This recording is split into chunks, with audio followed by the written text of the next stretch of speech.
You ready to talk about Burkina Faso? Yes. And just be mature about this. Okay, this is a serious issue and it's affecting a lot of people. Where is Burkina Faso? Mr. G, teach us. Yeah, let's learn. But first of all, where is it? West Africa. It's near like Mali. Okay. And for years, they were colonized by the French. Okay. And the French basically colonized them and started taking all the resources. Yep. As they do. As they do. Only them. Well, they apparently have their history of colonization is different. So, like the British sometimes would like come in and like nanny state, but the French would just come in and be like, "We're taking everything, Taking it all."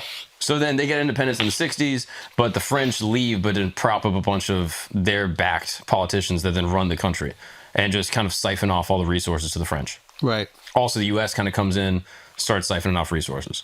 And didn't they leave military there that were able to like just like break up conflicts? But yeah, like even though they were free, they was like, nah, we still gonna leave some of our military. They had a presence, and then the president was, backed by the French. And then they get this guy Sankara back in the day. He gets assassinated, and he was trying to like liberate the country and nationalize the resources. Right. And then gets assassinated. And then basically from then until like 2016, they've just been under like the kind of like French, colonization, stealing all their shit. Yeah.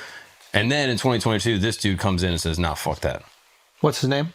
Ibrahim Traoré or something. And basically just takes back the country and starts nationalizing all the resources. So does a coup, creates a government, and he's not the leader of it. He's 37 years old. Fire. And is just running the country. Was he a military guy? He was formerly military. And then, so how did he get the loyalty of the military?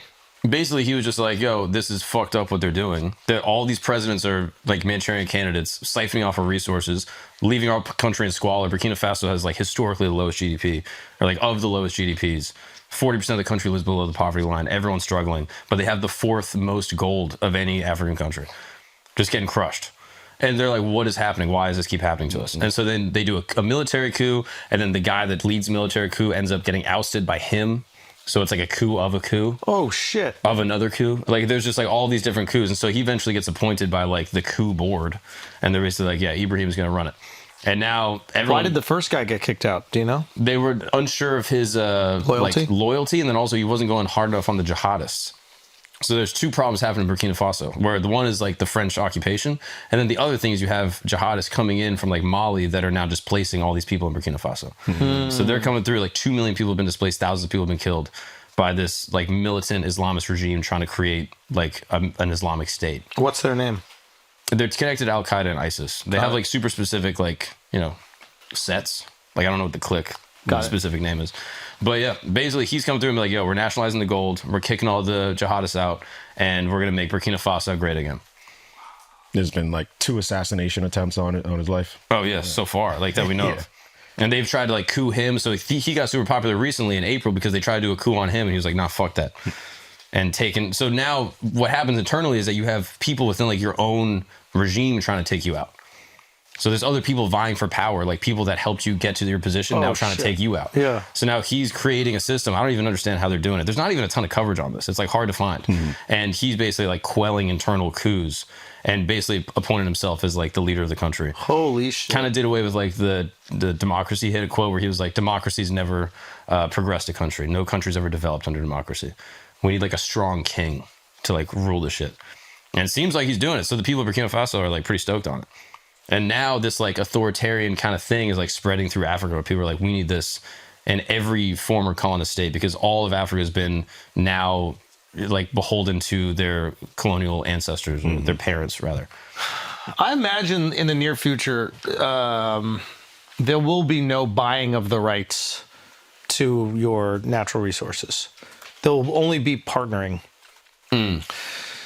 Like I think recently in like Trinidad, there was this leader who sold all of because Trinidad has oil. So I think they like sold all the oil rights to the Chinese for like 100 years, or like at least for 100 years. And like the way this thing happens is that they cut the deal so that specific person gets super rich, at the cost of the people. And this happens, I'm sure, all over the world.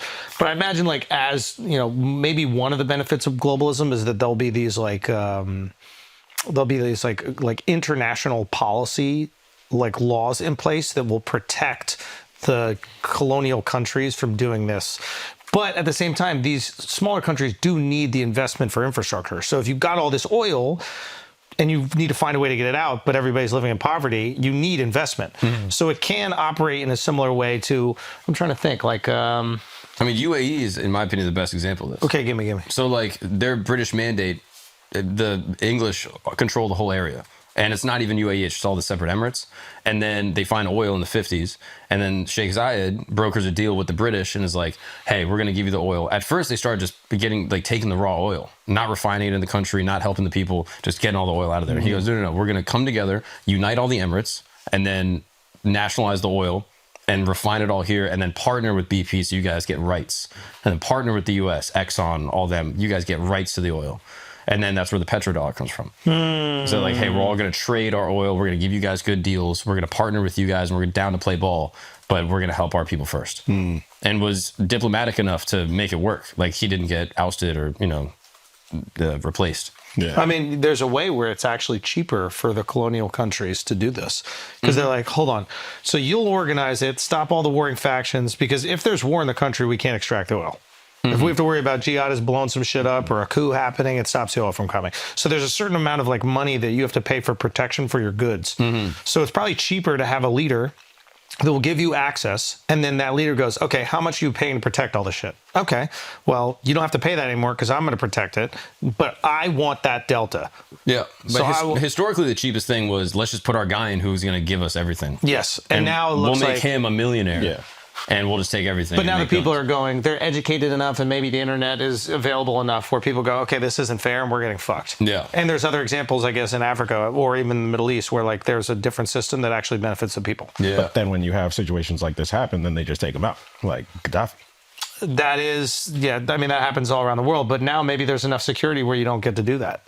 And it's also like there's a lot of shame that goes along with that. Like back in the day, you could take someone out and nobody really knows about it. Yeah. But like if it's making news and somebody gets killed, you have to go, well, who killed him? And then if it trickles back to France, imagine how we're going to look at Macron or the leadership over there that's basically okaying the murder of a not only the government official, but like the leading government entity in an independent country. I would say yes and no, because a lot of people, it's over there, and we can just, it's like out of sight, out of mind. And you kind of, you just fund a sort of separate military group and To you give handle them all some that money. shit. Yeah. And you fund 5 of them. Yeah. And then whichever one wins, you're like, oh, great, we got our guy back. Yeah. But there's a cost too for that. It's like what the mafia bosses will always say. It's like when we're all at war, we're not making money. Yeah. Brings way too much attention. Yeah, I think that the best. I really think that even for the colonial powers, it works better if you just take, maybe you're making 10% less, maybe you're making 30% less, but you don't have to worry about shit. And you get to act like you're this like benevolent partner. Like, wouldn't you rather the world see you as somebody who's like lifting up these African nations instead of this like diabolical, like, I don't want to say like terrorist, but like colonial state? Which like they kind of do. So like some of the colonists are like, no, we have like aid programs and we're giving you guys aid and we're helping out. But even that gets caught up by the people in charge if they're corrupt. Exactly. Right? So then the food actually reaches the people. Yeah, There's exactly. that great example of, I think it's Botswana, if I'm not mistaken. But there's this leader who was just like, I mean, you could argue, maybe look it up right now, but like one of the greatest leaders in history. And he basically took this African nation from squalor to like the highest like GDP of any African nation, the highest levels of education. And he like slowly did it piece by piece. But first was, I think nobody actually had rights to their minerals. I think they had like diamonds. You can look at it, see if it's Botswana. I'm not exactly sure. I forget this guy's name. I should know the name. But like, great example of this.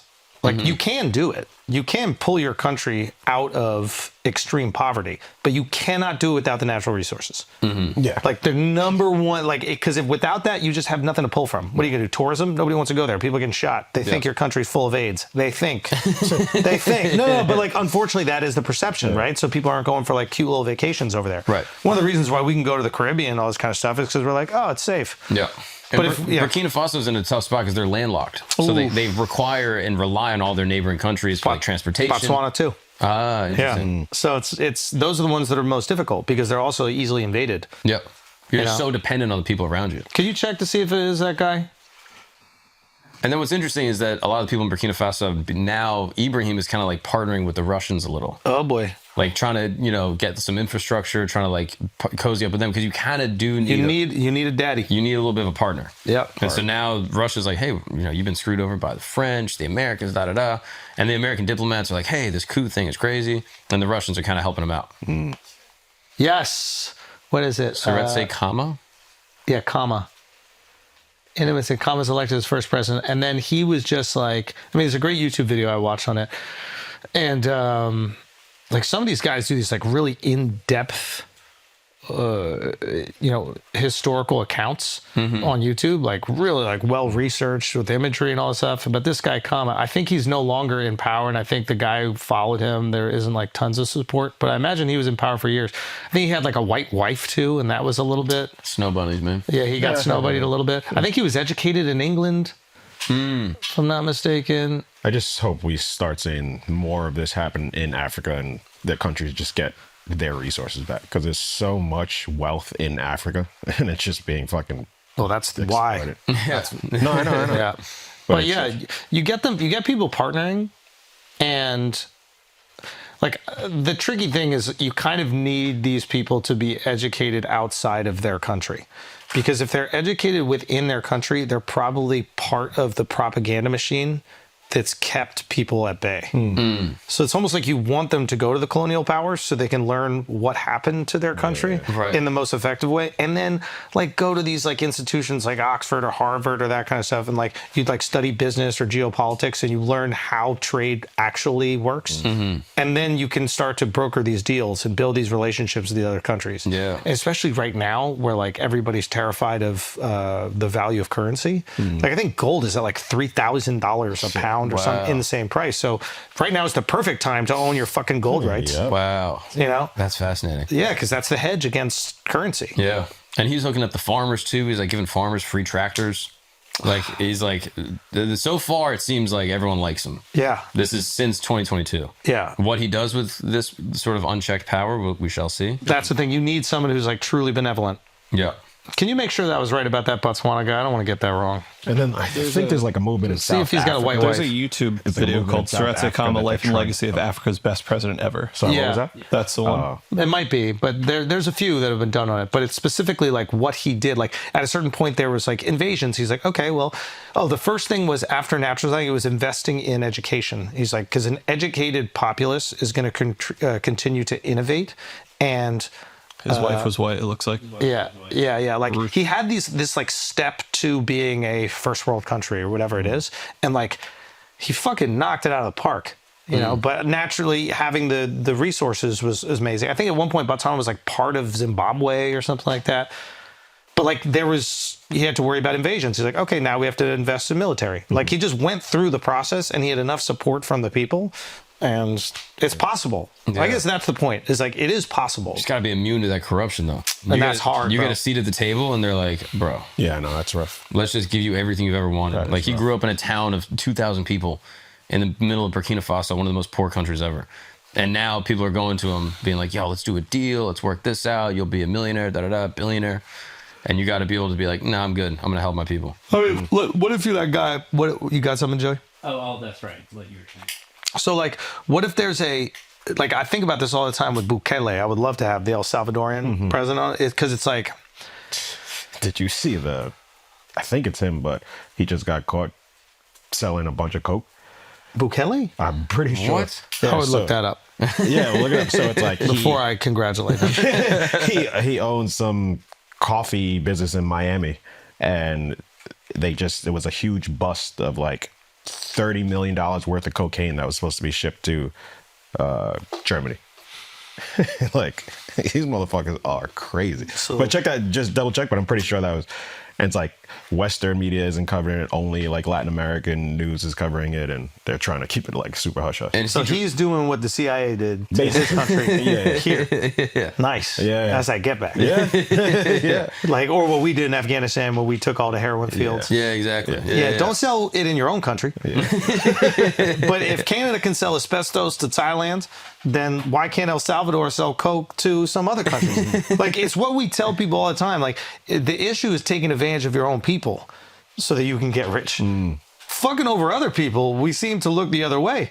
America's done it. A bunch of other countries have done it. It seems like that's how you become a superpower in a way. Yeah. Whether it's through colonization or through selling, narcotics.